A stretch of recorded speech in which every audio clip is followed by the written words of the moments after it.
Hello, everyone. This is Angela Kirsenbrock with CCBA, and welcome to our ongoing CCBA webinar series. We're delighted to have each of you with us and for giving us your time. We know you have lots going on. Our goal with these webinars is to give you the tools and resources you need to expand your CCB programs, increase the quality of your CCB programs, and help you drive positive outcomes for your graduates. We're happy today. This is a really exciting webinar. A lot of times data is not as exciting as everything else, but considering what the colleges have to do and the commitment they make to starting CCB programs, it's imperative that the case making is done very well and supply and demand data is right on target. So we're delighted to have Tim Harmon with us.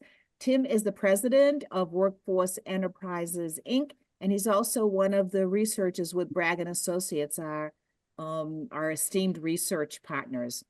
So today, Tim is going to be giving us an overview of his new supply and demand tool, featuring the Lightcast Analyst data. And we want to recognize at this time our very good corporate partner, Lightcast, Brian Bailey, and I think Lucas is also here. So I'm glad that you're both here with us today. And if we have some really detailed questions, we know that they can answer them. So we're excited to get this going. And I also want to introduce our esteemed panel today. The first is Sadya Khan.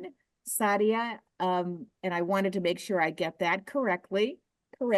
Sadya is the Executive Director of Institutional Research, Planning, and Effectiveness at Moraine Valley Community College. Those of you who are in community colleges that have IR offices know how really incredibly important and the significant role that IR plays in community college baccalaureates and throughout the campus as a whole. And then we have Mike Potter. Mike is the Interim Vice President for Instruction at Lake Washington Institute of Technology. And Mike has been doing a lot of CCB work over the past several years. So we're delighted to have all of you with us. And once we go through this, I know you can have questions, and we're going to have an opportunity at the end for about 10 to 15 minutes of questions. So jot them down, put them in the chat, and we'll answer them as we go along. So Tim, do you want to take it over and start your presentation? Thanks, Angela. And welcome to all of our attendees today. We have a lot we'd like to cover in our webinar on the Community College Baccalaureate Supply and Demand Tool, including some background information, an overview of the steps, and a peek at a bit of the details of each of our steps. Then our panelists will share their unique perspectives on the topic, followed by an opportunity for you to ask your questions, as Angela said. And finally, we'd like to invite you to explore the supply and demand tool on your own and engage with us on the potential for its use in your own setting.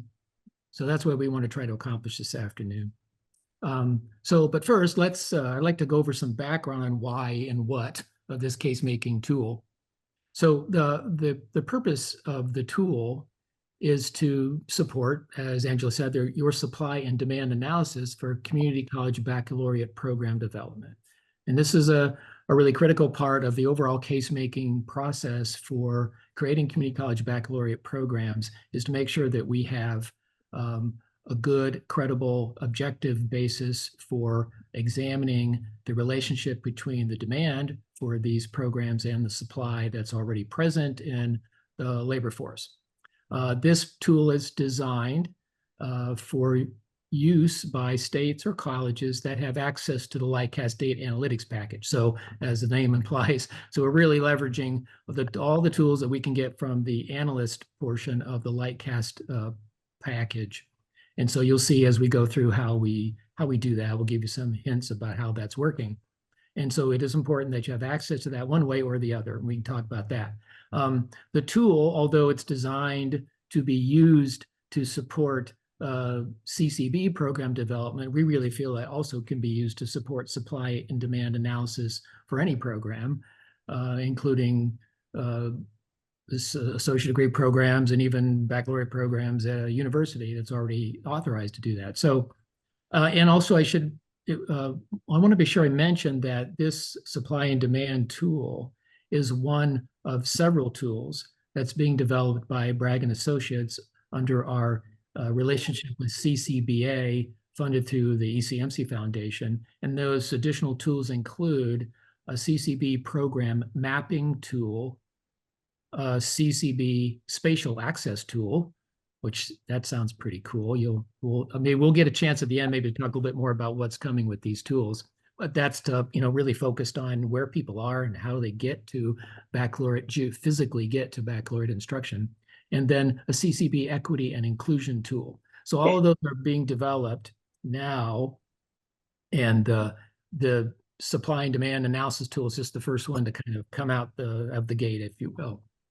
And I just also want to mention that we're very grateful for the support of CCBA and all the CCBA staff, and of course the ECMC Foundation, which funds this current set of work that we're doing on community college baccalaureate research, and also the Joyce Foundation, which has been an important supporter of our supply and demand work in the Great Lakes region, and contributed significantly to the development of our supply and demand methodology as well. So we're really very appreciative of all that support.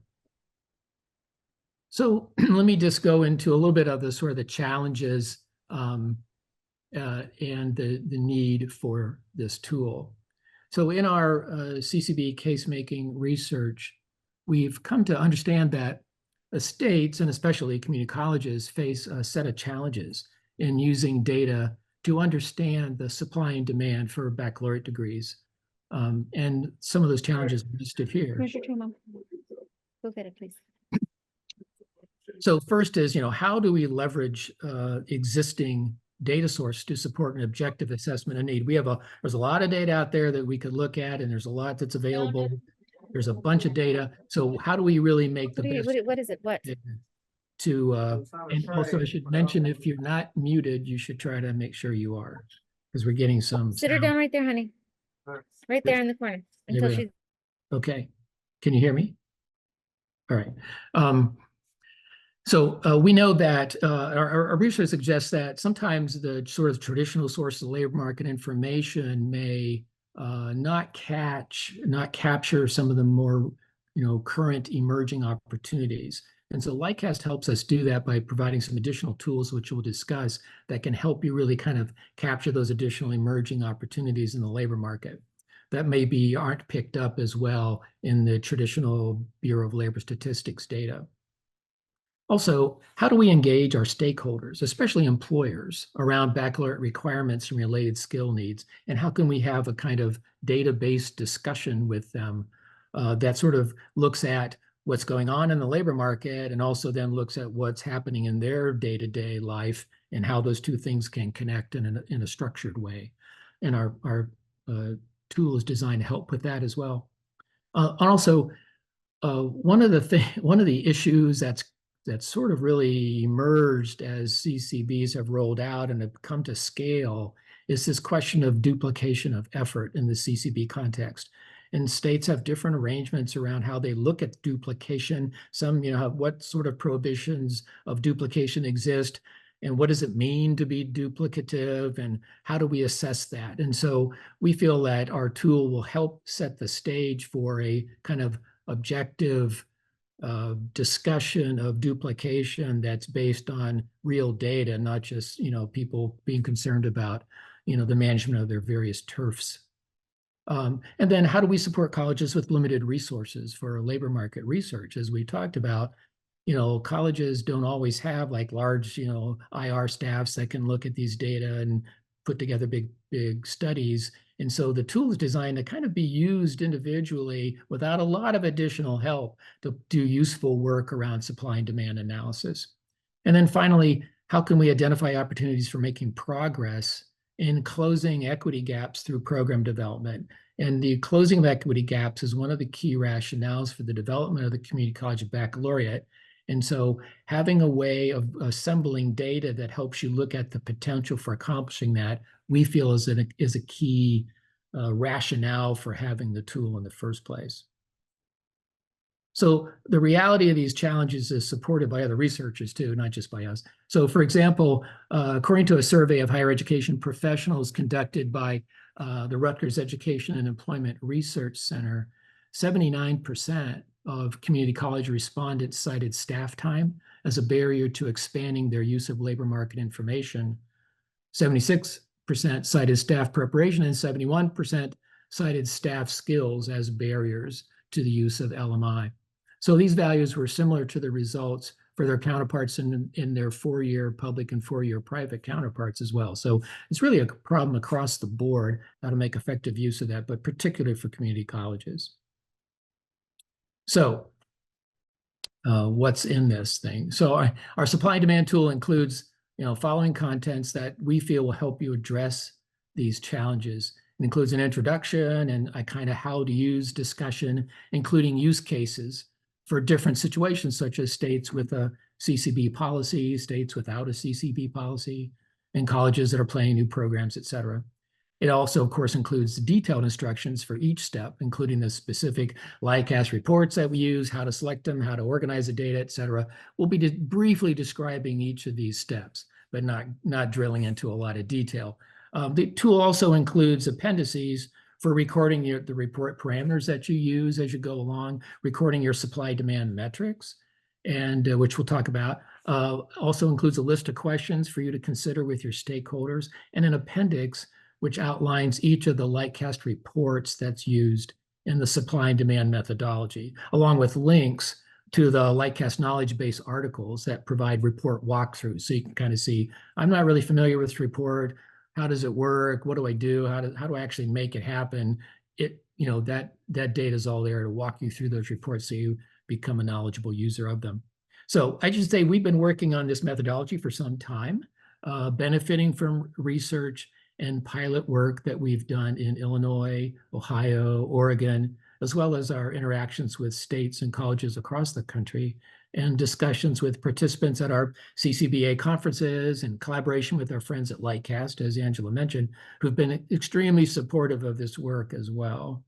And I am especially appreciative of the collaboration with Deborah Bragg and Carrie Bishop, who provided extensive sort of thought partner support throughout the development of this tool, and Colleen Palicki, who helped with editing the tool and with today's presentation. So I've been referring to our steps, if you will. So here they are in summary form. The supply and demand tool is organized around the 9 steps that you see flowcharted here. We'll look at each step briefly in the next slides, but here's an overview of all of the steps together and how they're related. Deciding on the geographic, occupational, and program focus of the supply and demand analysis in steps 1 and 2 sets the stage for gathering data on demand in step 3, and data on baccalaureate demand in step 4, and then data on supply in step 5. So completing these steps, all those steps, sets the stage for comparing supply and demand, which we do in step 6 in a structured way. Then that completes sort of the supply and demand comparison part. Then methodology turns to 2 very important and related topics, looking at skill requirements in step 7 and looking at the equity potential in step 8. So then all of those steps together prepare you to engage with your stakeholders in a structured way around the supply and demand results in step 9, where you sort of present this to them and figure out what they think of it.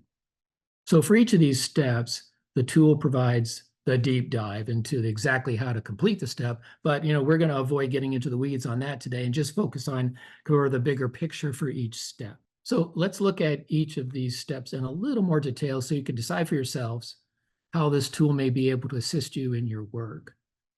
Our research has shown that the regional view of supply and demand situation is very important, and that supply and demand results can vary a lot based on your local labor market conditions.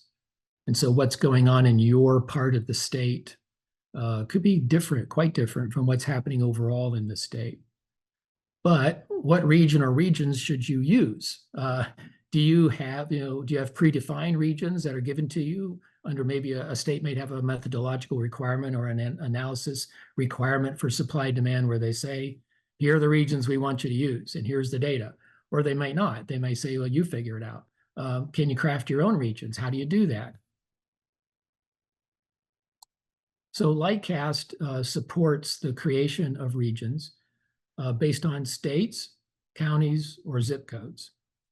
To do this, it uses the Lightcast groups function, which you can use to create your own customized regions, such as the state economic development regions shown here for Ohio. And step one walks you through the details of how to do that.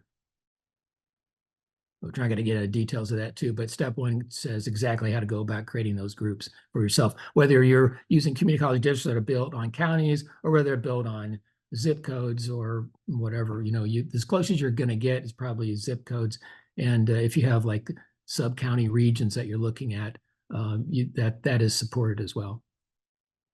So of equal importance to the geographic area for your analysis is, of course, the specific occupation or occupations and the program or programs of study that will be the focus of your data collection efforts. And this is what happens in step two. Now, the choice of occupational targets and the choice of program or programs of study are interrelated choices that determine what demand data and what supply data will be used for the supply and demand analysis. So clearly we need to make these choices here so we know what to focus on in the rest of the steps. That's why they're positioned at the beginning. So in order to do that, you have to match, because in our country, the data for occupations and the data for programs are in different systems of description, different taxonomical systems, if you will. So in order to do that, you have to match your occupational codes, which is usually a standard occupational classification code, those are the codes that are used to gather the data for occupational demand, and program codes or classification of instructional program codes or SIPs for program level graduate supply data. Though this matching is sometimes straightforward, like it would be for, say, a registered nurse, but it's often not so straightforward, right? It takes a little bit of art to sort out which codes you want to match with which program codes. Now, Lightcast supports this selection process by providing related CIP codes for occupations via the Occupational Overview Report and related SOC codes for programs of study via the Program Overview Report. So you can take those two programs, those two reports, and kind of compare them back and forth to kind of zero in on the occupations and the related programs of study that you want to use. Now, we also should say here that step one and step two can be related as well, since the scope of a local labor market depends to some extent on the occupations you're examining, right? I mean, the labor market for, to use an extreme example, the labor market for college presidents is, like a national labor market, but for tool and die makers, it's a pretty local labor market. So it depends on the occupation you're looking at will help you decide what geographic area you should look at as well. So making these choices, as I said, isn't always so straightforward, and the tool includes some pointers on how to approach that problem. Here's an example of a criteria that we used in one analysis to look at whether specific SOC codes should be included in an advanced manufacturing paper that we were working on. And so you got the SOC codes and some criteria columns there to say sort of yes, in or out, if you will. And Lightcast helps you assemble the data that can help you do that. Okay, so now that we know where we're focused geographically and what occupations and programs we'll be analyzing, we can move on to step three. And that's where the fun starts. So the goal of that step is to produce data for two views of statewide or regional or both demand for employment for your selected occupations, which can be used to assess the overall range of employment demand. So here we're zeroing in on the demand side only. So we do this in two ways. First, we use the Lightcast occupational table to assemble Bureau of Labor Statistics projections of expected vacancies due to growth in overall employment and replacement of employees permanently leaving the occupation, right? That's sort of like the traditional Bureau of Labor Statistics projections data that you are probably all familiar with and have seen. Then we use the Lightcast Job Postings Analytics report to identify online openings gathered nightly and deduplicated by Lightcast, which include all job openings that are advertised online, regardless of the reason for the opening, including openings due to turnover and new jobs tied to employment expansion. So in other words, the most expansive view. In our approach, these two views of demand become functional equivalents of a kind of floor and ceiling on demand, if you will. And step 3 then also includes gathering data on regional earnings potential for the occupations that you're looking at, because a key part of our case, of course, is the quality of the job, not just the demand for employees. So this chart's an example of a summary comparison of overall supply and demand indicators for information security analysts. This chart illustrates an example of an occupation, a pretty extreme example actually, where there's a very large difference between the BLS, the Bureau of Labor Statistics view of projected annual vacancies, which is the little short blue bar there, and the Lightcast Job Postings Analytics view of current online job openings, which is the tall blue bar. So you can see there can be some pretty extreme differences between sort of the traditional view of growth over time and occupational vacancies and what employers are saying they need today in terms of openings. Both are valid, both are needed to make an appropriate assessment of demand. So moving on, understanding total demand in step 3 is essential, but not all occupational demand is baccalaureate demand. And failing to take this into account weakens your CCB case in our view. So the goal of step 4 is to assess the extent to which occupational demand reflects demand for employees with a baccalaureate degree or higher, as opposed to an associate degree, certificate, completion, or no specific educational preparation. But how do we assess that? Well, first of all, consultation with employers is really key here. But Lightcast provides some tools that can help quantify the proportional local demand or total demand that is for employees with a baccalaureate degree. The Occupational Overview Report is used to examine the educational attainment of current workers by occupation, which gives you a kind of baseline of educational attainment for those that are currently in the job. The Profile Analytics Report can also be used to look at the social media profiles of current workers in the occupation. In other words, think LinkedIn. Your LinkedIn profile that you all have includes, those get swept up too for periodically and looked at to observe what these workers say their educational attainment is, which is also helpful to know. Finally, Lightcast provides the Job Postings Analytics Report, which we used in step 3 to look at overall demand in terms of current openings, but that also allows you to observe what educational levels employers are seeking in their current job openings based on the nightly gathering of every job opening on the internet, as mentioned in step 3. So that gives you a sense of what portion then of those job openings are actually for people with a baccalaureate as opposed to something else. So this is an example of how that Job Postings Analytics Report can be used to yield an estimate of the percent of openings that require a bachelor's degree or higher. And so in this particular example, which is for information security analysts, to 60% or so of the total job opening demand is from openings where the employer has said, I want someone with a bachelor's degree or more. The Job Postings Analytics Report can also be used to look at the advertised salary levels by education. Now, not all employers advertise a salary or a wage for a job opening, but many do, and Lightcast takes the ones that do and uses it to estimate. They have a procedure for estimating that for all job postings, and so that can be used to look at, for instance, in this case, industrial production managers with a baccalaureate, employers in Illinois were offering $100,000 a year for that versus $85,000 for those with an associate degree or less. So that it can be a useful proxy for baccalaureate demand, because you're saying, hey, employers are willing to pay a lot more for these people. That implies something about the need for baccalaureates. Okay, now we have a decent handle on demand. Then in step 5, we turn our attention to the supply side of the equation. Our tool helps you identify and assess sources of graduates from other institutions in the state or region based on the IPED's graduate data. Institutional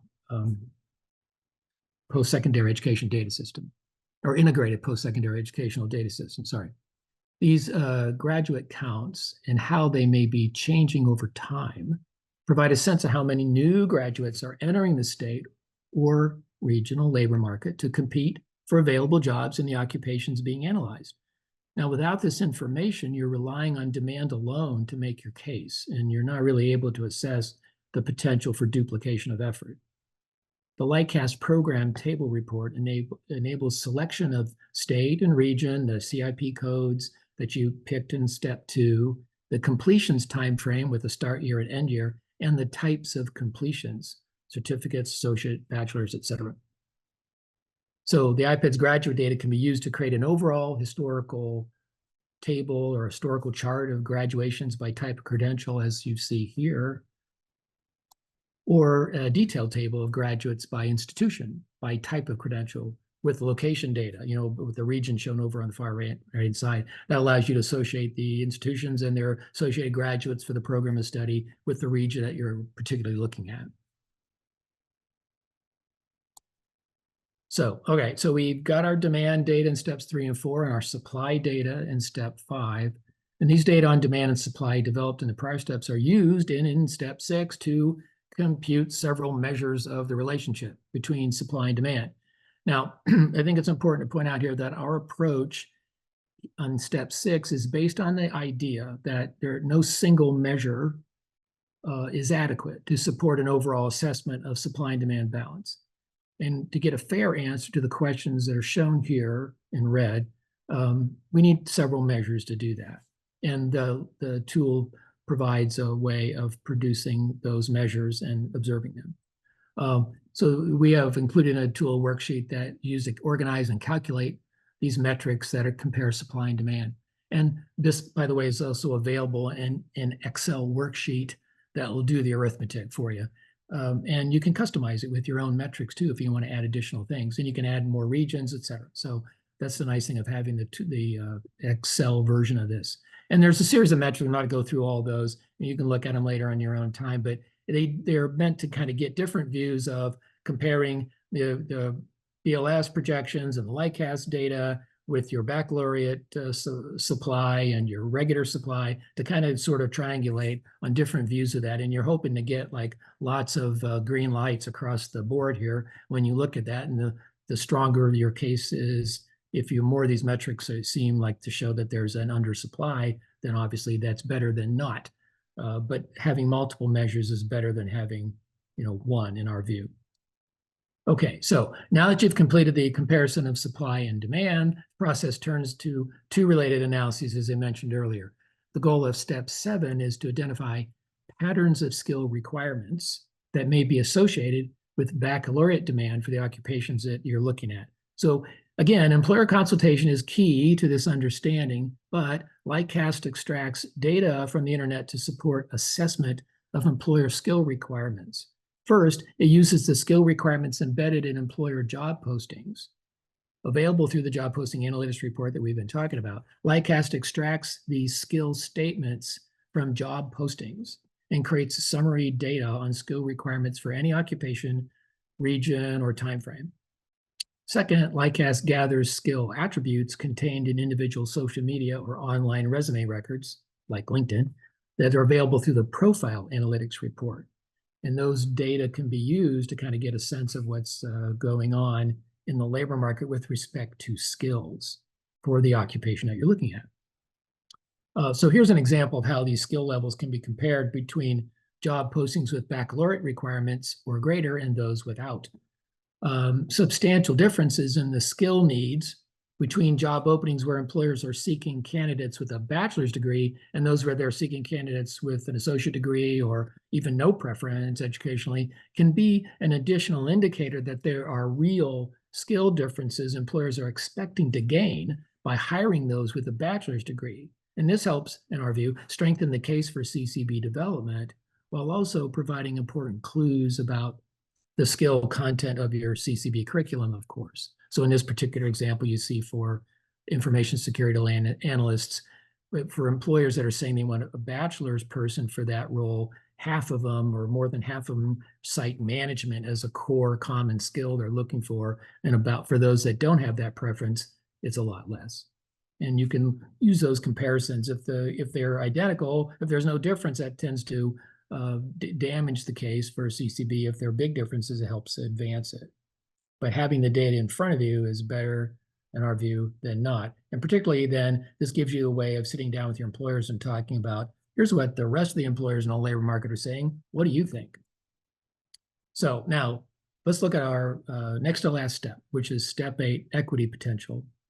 As I mentioned before, an important part of our rationale for the development of CCB programs is that they may have the potential to improve equity of baccalaureate attainment for racially minoritized students and women in certain program areas. These programs may also have the potential to improve diversity of the workforce by increasing representation among a more diverse population of students in bachelor's degree programs who then, of course, enter the workforce. But how can this potential be objectively assessed? The Occupational Overview Report can be used to examine the race, ethnicity, and gender of current workers based on census data. And the program table can provide IPEDS data on the race, ethnicity, and gender of graduates of related programs of study in your community college, as well as the graduates of related programs of study from other institutions in your state or region that you're looking at. So then these data then can be used to compare the graduate characteristics of your college or colleges to those of other institutions and the current worker characteristics to identify those groups your college is more successfully graduating or maybe less successfully graduating than other institutions.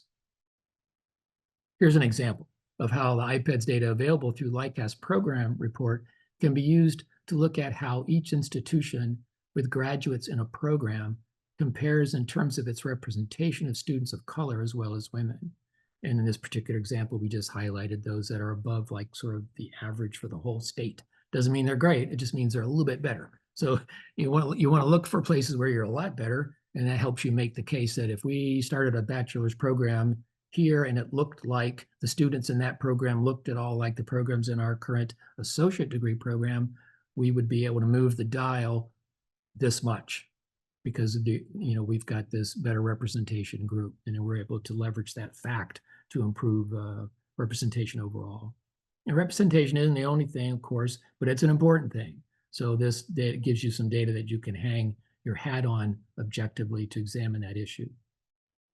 Okay, final step is consultation with stakeholders. And although we position this consultation step as the last step in our tool, of course, we know that active consultation with faculty, employers, students, and other stakeholders should be built into each of the steps from the beginning.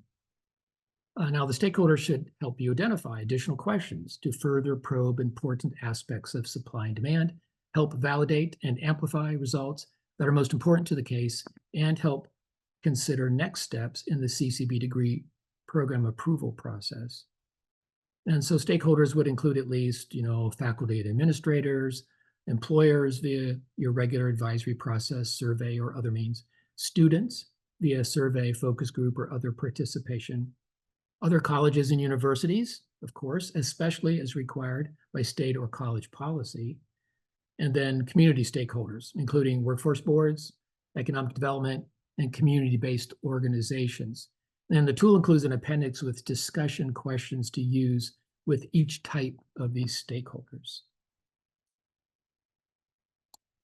So now that concludes my piece of this description of our process. But so what I'd like to do now, if I could, is to turn to our two expert panelists to get their perspective on all of this.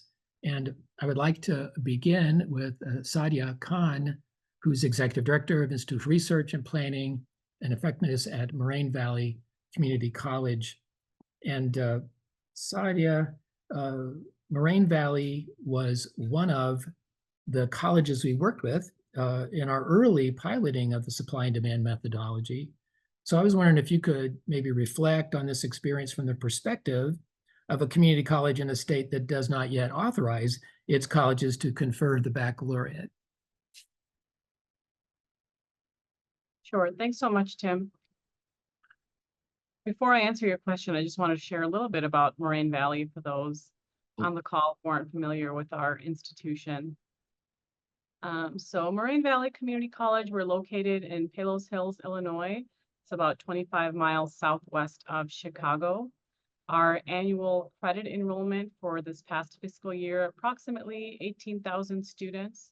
And you can see demographically pretty diverse. We're at 28% Hispanic, our student body, about 10% African American, 40% white, and 7% Middle Eastern or North African. The average age of our student body is 21. We have a pretty equal distribution between our male and our female students.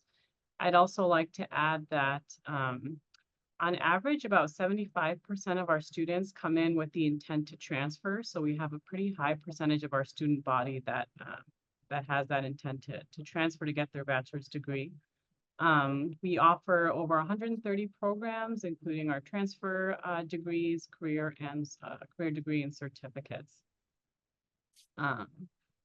So if you could go to the next slide. Yeah, so to answer your question, although currently, as you stated, Illinois doesn't yet authorize the conferral of bachelor's degrees at community colleges, going through this process was pretty useful. Just to get a sense of the multiple sources of data that you walk through that we could obtain from Lightcast that would essentially support the process of building that case, not just at our institution, but of course at the state level. At our institution, we had a Lightcast membership for several years, but the tool really provided us with those instructions and the worksheets to be able to collect the data and do that analysis at the regional level. So for our institution, as we were doing this piloting, we decided to explore our cybersecurity program. And the way we decided to select this program was that we have a pretty robust cybersecurity program. It's designated as a National Center of Academic Excellence by the NSA and Department of Homeland Security. So this particular program meets national training standards, and it's pretty well known. I believe we were one of the first 6 community colleges nationwide to have this recognition. So we decided to go through this process with this particular program.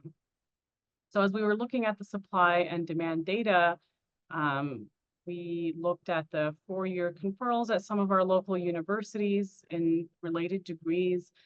We found that at one university, there was an increase in these conferrals by as much as 142% compared to 5 years prior to when we were looking at this data.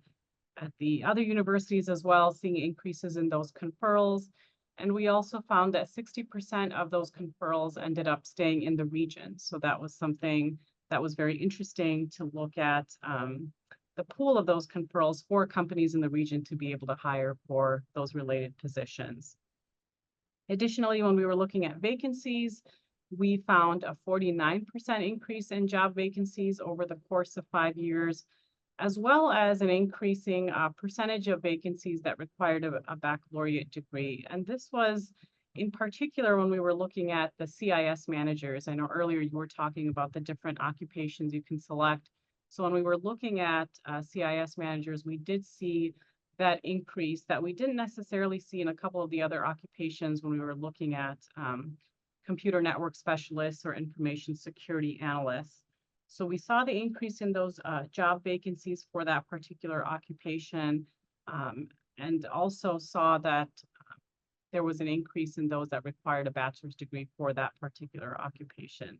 So then additionally, when we were looking at job profiles in our region of those that had a title of CIS manager, we saw that over half of those had a bachelor's degree or higher. So that was just additional data that we had found through this process that supported for that particular occupation of having that bachelor's degree. And then there were other data that was collected as well with the skills gaps and things like that that we had discovered through this process. I did want to also touch on the survey data. So that was a process with the Lightcast that we had done with our cybersecurity program.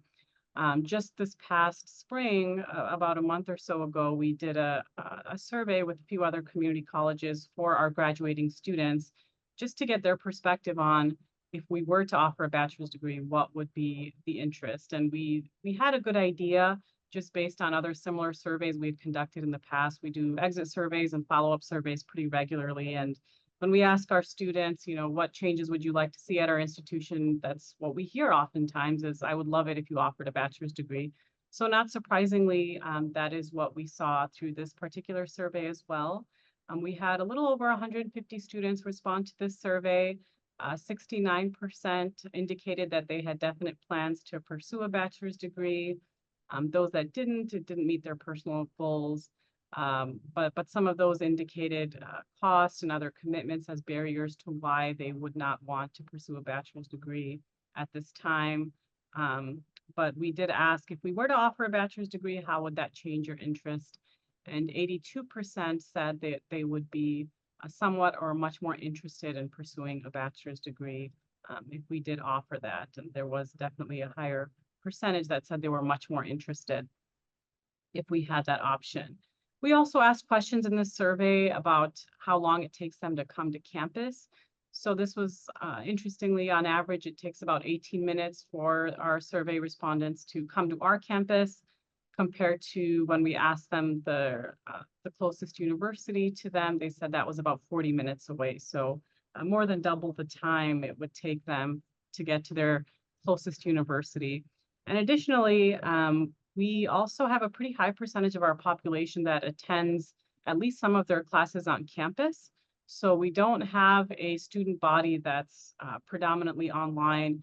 So this would have an impact. 85% of our population attends at least some of their classes on campus, and 60%, most or all of their classes on campus. So this travel time would be an impact, as they indicated earlier, with some of the accessibility and the cost. We did ask them what programs in particular they would be interested in seeing if we were to offer a bachelor's degree. By far, nursing was the most popular program that they indicated, that I believe is very common at many other institutions as well, followed by business and education.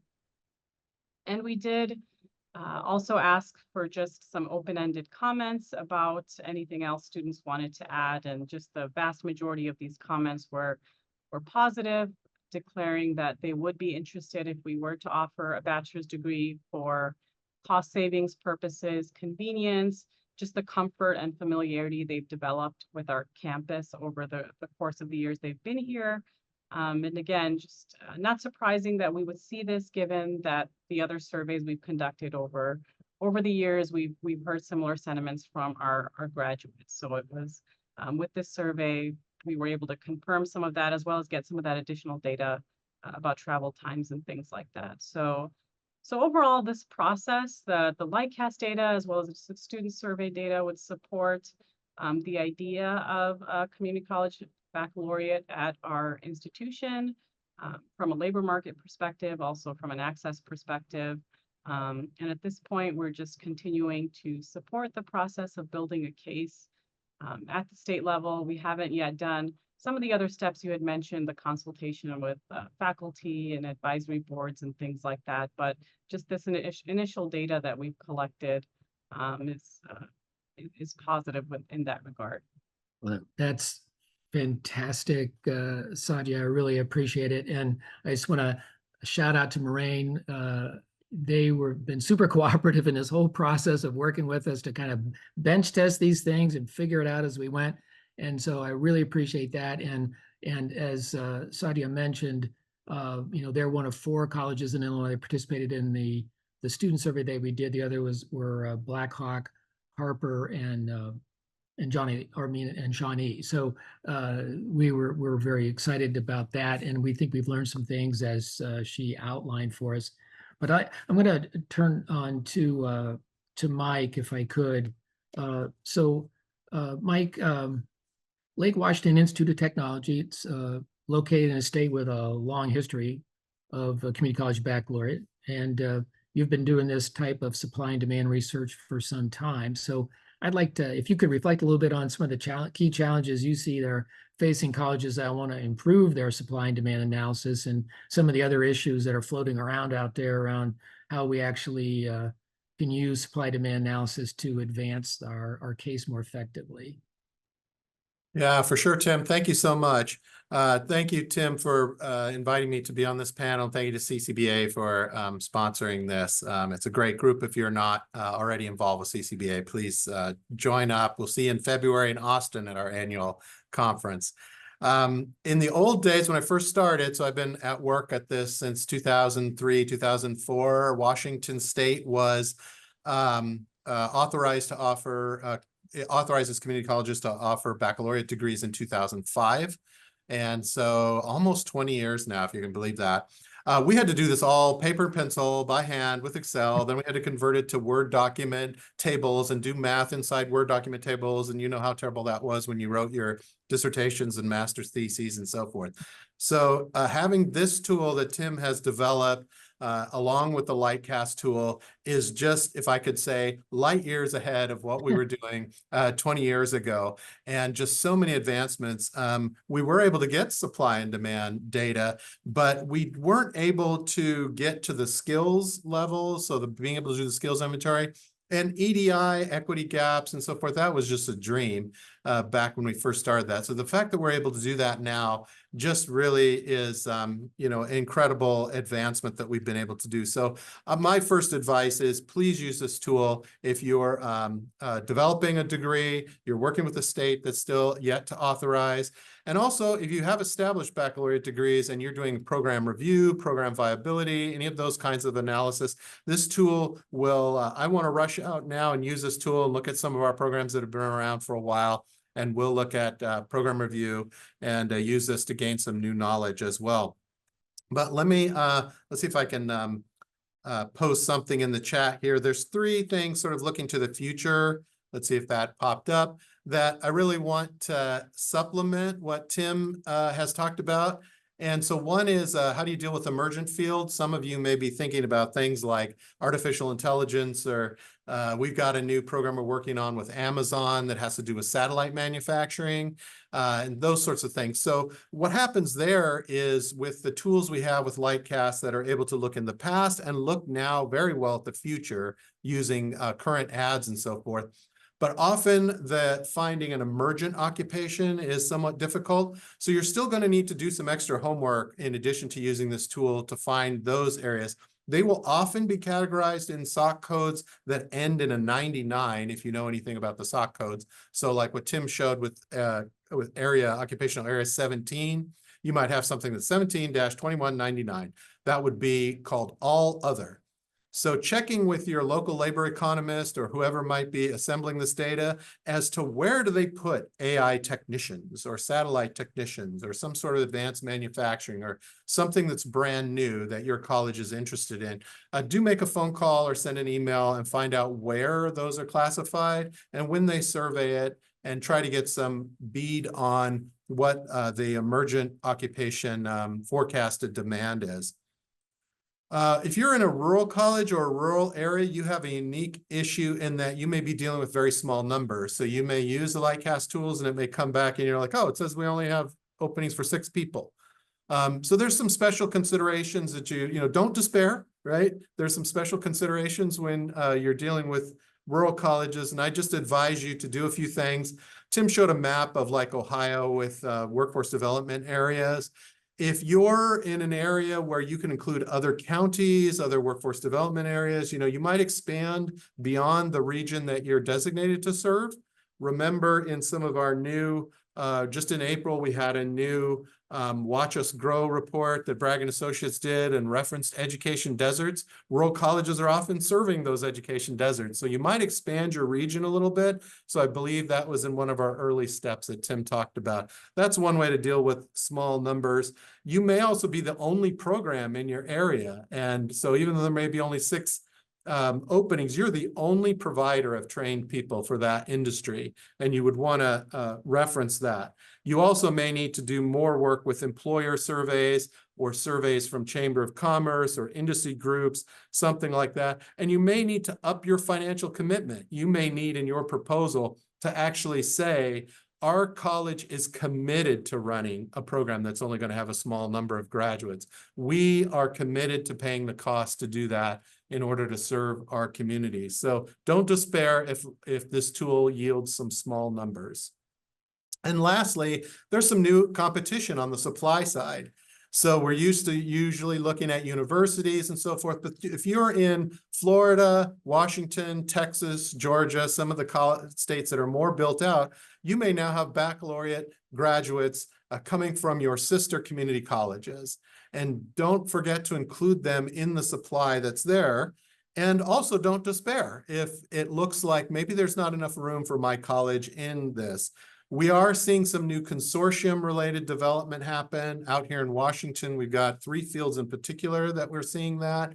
In our new, our legislature authorized a Bachelor of Science in Computer Science that all 34 of our colleges can pursue if they want.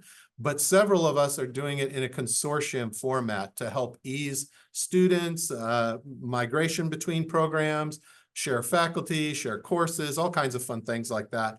We also have some consortiums working in the early childhood education area where colleges are banding together to offer a nearly identical baccalaureate degree.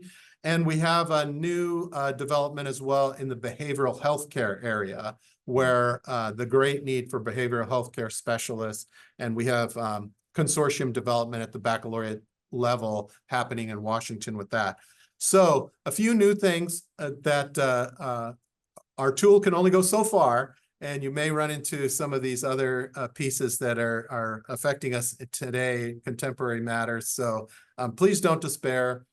Please contact us at any time, or come bring your notepads and your PowerPoints in February, and we'll meet in the lobby and go over some of these things and test drive some of your proposals. All right. Thank you, Tim. Thanks, Mike. I appreciate that. The practical advice, bring your spreadsheets. Bring spreadsheets and also bring beer too, because you need a little bit of both, I think, if you're going to get through this. So we appreciate that. All right, so this is great. So thanks so much. And so what I would like to do now is maybe open this up for questions from the participants and get your questions. And if you put them in the chat if you have them. And I've kind of looking at this real quick. I'm not really seeing anything. So give me some help, folks that are been paying attention to this, or just unmute yourself and ask. Tim, this is Angela. Yes. I thought this was a great presentation.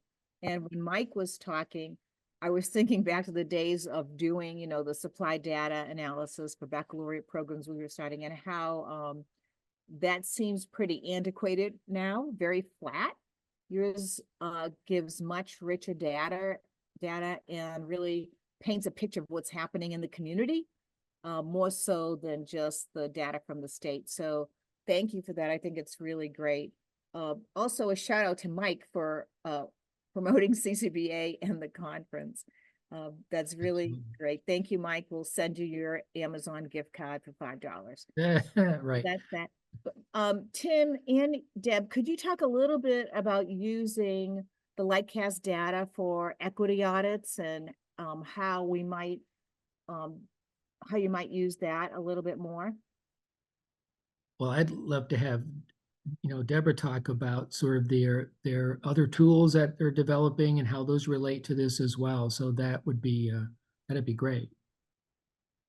Yeah, I'm happy to jump in. I also noticed Elizabeth Meza is on this webinar, and she too has done quite a bit of work with CCBs and equity work. To the extent that Lightcast reflects data that provides useful demographic information, cost information, and other variables that we need to examine to identify inequities. you can use Lightcast. Mhm. But there are some limitations given that Lightcast, certainly the supply data, the college graduate data is pretty reliant on iPads.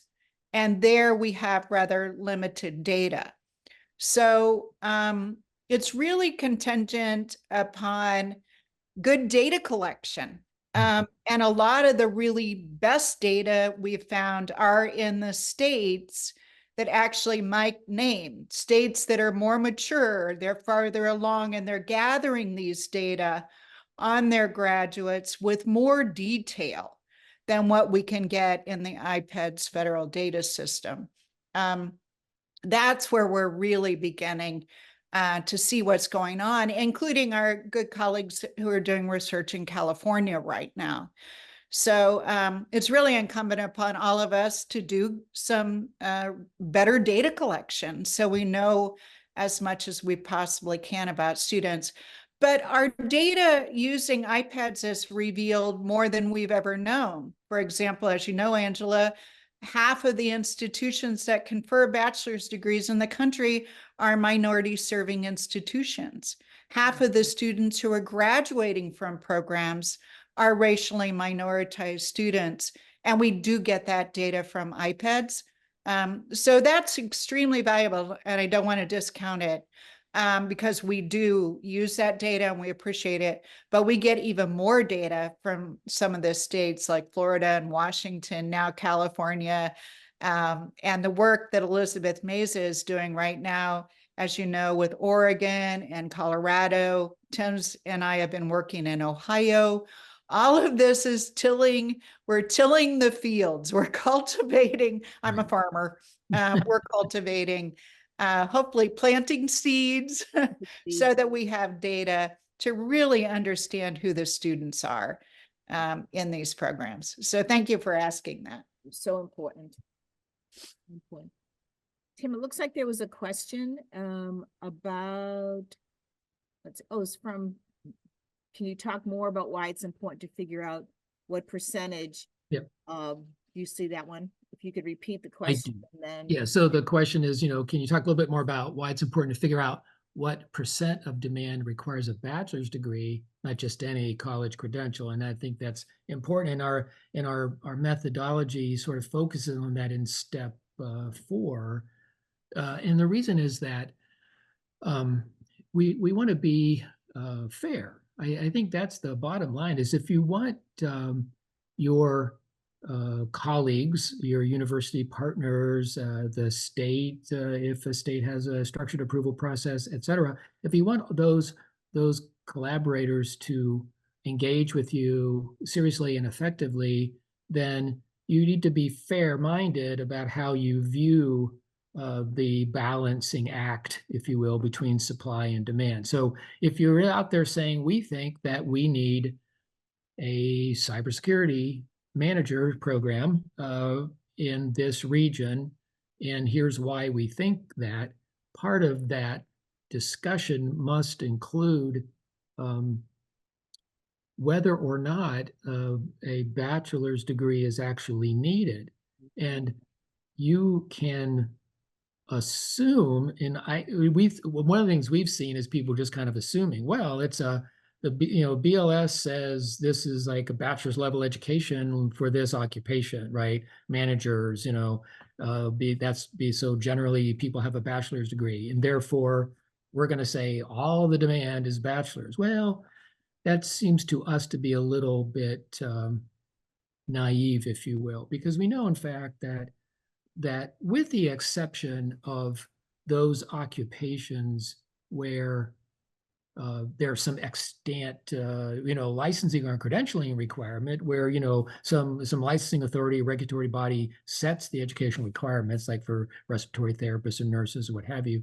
Aside from those, which is far from the majority of occupations, most occupations, the educational requirements are a function of employer preference. And we're well aware, we try to be aware of this sort of emerging notion that, maybe all hiring should be skills based now. Maybe we shouldn't worry about all this stuff. But we know from the facts of watching what happens with demand in the data itself, that employers might say, oh yes, we're skills-based, but if you look at what their actual behavior is, they want people with bachelor's degrees. And if you've got one, you're going to have a better chance than not. But the only way to say that, other than, just sort of generally asserting it, is to have some data to back that up. And that's what our tool is designed to help you do, so that when people say I'm backing up a little bit here, but part of what's going on with this tool, and a lot of these tools that you're going to be seeing, part of what's going on with them is that we're trying to anticipate objections. We're trying to say, okay, we're trying to be skeptical of our own stuff. We're not just drinking our Kool-Aid here. We're looking at this and saying, what would be a reasonable objection to having this program in the first place? And how can we respond to that? And one of the objections is, does this really need a bachelor's degree? And sometimes it's super clear. If it's a Master of Science in nursing, then obviously you're going to need a a master's degree. Or if it's a Bachelor of Science in nursing, a bachelor's degree. But if a lot of these, like in manufacturing, I ran smack dab into this in Illinois, looking at advanced manufacturing. It sometimes can be quite difficult to sort out what do the employers really require? And Lightcast is helpful in that it gives you a measure of the employer's behavior as measured by what they put in their job postings. And ideally, the metric would be who they hired at the end of the day. That's a little harder to get at, but at least if you look at the postings, if I say I need a bachelor's degree in my posting, I probably am going to hire somebody with a bachelor's degree. I might not, but I'm really, that's what I'm looking for. So that's why we're trying to just keep people's feet to the fire, keep everybody honest, and be as self-critical as possible in looking at these things. Oh, yeah. So Elizabeth had a question. And her question is that, can Lightcast compare average and median wages for bachelor's degrees with living wage jobs in a particular area? Yes, provisionally I would say yes. It can, we didn't get into that here because we didn't focus much at all on sort of general economic characteristics of a region, but Lightcast has a lot of tools that you can use to look at what's going on generally in the economy, what's happening with overall earnings, et cetera. And we have the BLS wage data, wage and salary survey data by occupation, which is available. That's what we did use that at the beginning when we were looking at demand to try to get a sense of, are this a good job or not? What does it actually pay? What does BLS say this thing pays? So that's one way to gauge wages and then compare those wages to the BLS sort of median earnings for the area to see, is this like above? And then there are tools which are not built into Lightcast, but I think sit outside of it, that are out there now that look at defining what a living wage is. I think Mike just put up a link to it. Thank you.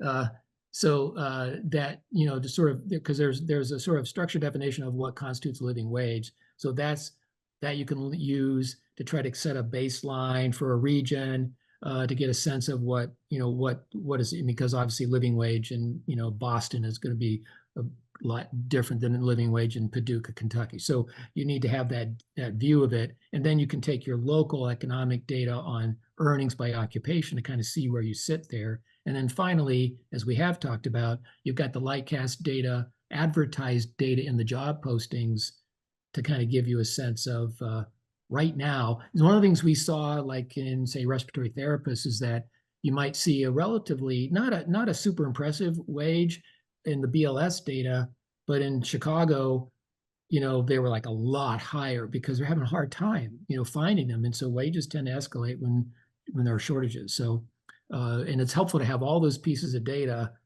We're really just saying, again, to back up, this is a house, this is a house, the labor market. And we're just looking in the different windows and doors to try to see what's inside.